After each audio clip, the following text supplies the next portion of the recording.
आज हमारे प्रोग्राम में शामिल हैं सूफी सलमान शाह साहब, जो कि अपने एक मीडिया एनालिसिस के हवाले से अपना नाम रखते हैं और इंटरनेशनल लेवल पे और हिस्टोरियन भी हैं ये।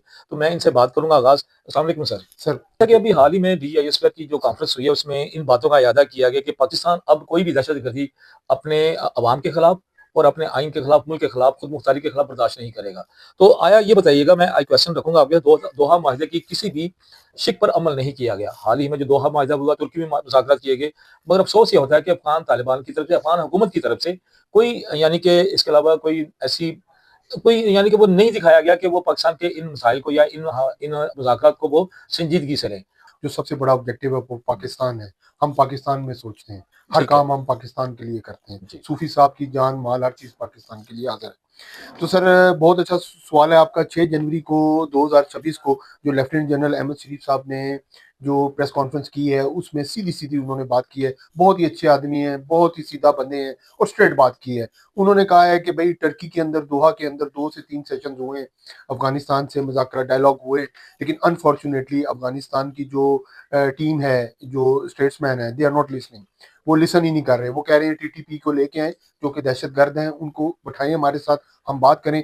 तो पाकिस्तान का बहुत ही वाज़ेह उसके ऊपर उन्होंने बहुत अच्छी डायरेक्शन दी है हमारे 6 जनवरी को DGISPR ने, कि अब डायलॉग पे बात नहीं होगी, अब पावर की बात होगी, कि बिल्कुल अब हमने सही। पावर से जवाब देना है। क्योंकि डायलॉग, पाकिस्तान आपको पता है एक बहुत ही अच्छी कंट्री है और डायलॉग पे बेस करती है, पॉलिटिक्स पे बेस करती है और बड़े ही मुनज़्ज़म तरीके से अमन पसंद मुल्क है। लेकिन पाकिस्तान की हिस्ट्री सबको पता है, इवन के पूरे वर्ल्ड को पता है कि जब पाकिस्तान पावर शो करता है तो सारे लोग भाग जाते हैं।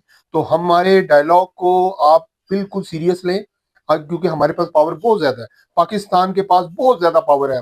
वो कॉम्प्रोमाइज ही नहीं करता, अल्हम्दुलिल्लाह, अल्हम्दुलिल्लाह। अल्हम्दुलिल्लाह। उन्होंने इंडिया को आपको पता भगा दिया है। 1.6 बिलियन की आबादी है। तो अफगानिस्तान तो कोई चीज ही नहीं है ना, उनकी तो आबादी नहीं है, कुछ भी नहीं है उनके पास। पाकिस्तान का जब दिल करे अपनी पावर शो करे, लेकिन पाकिस्तान जो है वो प्रैग्मेटिक है। पाकिस्तान वर्ल्ड इंटरनेशनल लॉज को फॉलो करता है और कोई भी पावर शो नहीं करना चाहता। पाकिस्तान चाहता है कि भाई हमारा हमसाया मुल्क है, हम उसके साथ कोऑपरेट करें। इवन के अफगानिस्तान को आटा पाकिस्तान देता है, मुर्गी पाकिस्तान देता है, उनका हर चीज पाकिस्तान देता है। फिर भी अनफॉर्चुनेटली वो हमारे मुल्क में आके दहशतगर्दी कर रहे हैं।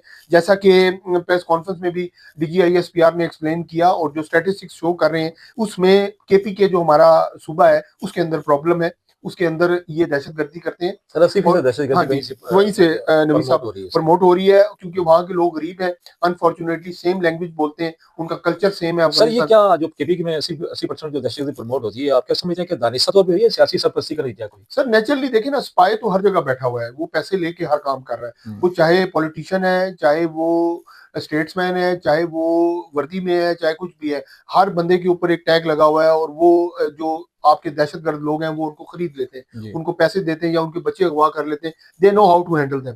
तो उस सूबे के अंदर आपको पता है लॉ एंड ऑर्डर का मसला है। बॉर्डर्स के पास अभी आपको पता है हमारे फौज ने बहुत ही अच्छा ऑपरेशन किया वजीरिस्तान के अंदर और जगह में, जहाँ TTP ने बहुत ज्यादा काम खराब किया हुआ था। जी, बिल्कुल। उनको लेसन दिया है कि भाई behave yourself and get out from my country. Afghanistan की मैं आपको एक बहुत बड़ी न्यूज देने लगा हूँ कि वहां बच्चे बेच रहे, इतने गरीब हो गए रोटी के लिए। मैं लोगों से मिला हूँ, मैंने इंटरव्यूज लिए, जो कह रहे हैं हमारे बच्चे ले लो यार, हमारे घर रोटी खाने को नहीं है। जिस कंट्री के पास ये हालत है, और अगर वो फिर दहशतगर्दी हमसाए मुल्क में आके करे, तो आप खुद बताएं कि उनके साथ क्या किया जाए।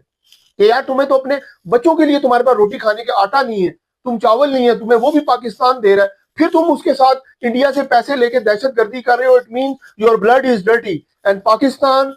हमारी जो पावर है, हम आएंगे उस ब्लड में से सारा गन निकालेंगे, बाहर निकालेंगे, आपको फिल्टर करेंगे, फिर आपको दोबारा अफगानिस्तान में छोड़ेंगे। फिर आप किसी के साथ मस्ती नहीं करेंगे, ना यूरोप के साथ करेंगे, ना अमेरिका के साथ करेंगे, ना आप इंग्लैंड के साथ करेंगे। देखिए हमने, आप हमारी हमसाय कंट्री हैं, हमारे पे ये वाजे है कि हम आपकी ट्रेनिंग करें, आपको तमीज सिखाएं और आपको ये अगर आप रॉ के साथ पैसे लेके चंद लोग, देखिए प्रॉब्लम कंट्री के साथ नहीं होता। हम सारे अफगानियों को बुरा नहीं कह सकते, जी, क्योंकि बिल्कुल सही। उसके अंदर अच्छे लोग भी हैं। अब सारे अफगानी गंदे नहीं हैं, सिर्फ थोड़े से गंदे अंडे हैं। वो रॉ से पैसे लेके, इंडिया से पैसे लेके, उसके बाद हमारे दुश्मनों से पैसे लेके हमारे साथ जो है वो गद्दारी करते हैं। तो हम उनको मैसेज देना चाह रहे हैं कि जहां जहां गद्दार बैठा होगा हम उसको घुस घुस के मारेंगे, उसकी जगह पे, उसकी कंट्री में घुस के, उसके कमरे में घुस के उसको मारेंगे हम, अगर उसने हमारी कंट्री के अंदर कोई भी गलत हरकत की। अब तो ठीक है। DGIS का ये मौक़िफ़ था कि अब फैसला कुन जाने हैं, अब मुज़ाकरात नहीं है जो दो टोक हो जाएगा। नाज़रीन, यही हमारी गुफ्तगू का लुब-ए-लबाब था कि हम ब्लडशेड की हम जंग नहीं चाहते।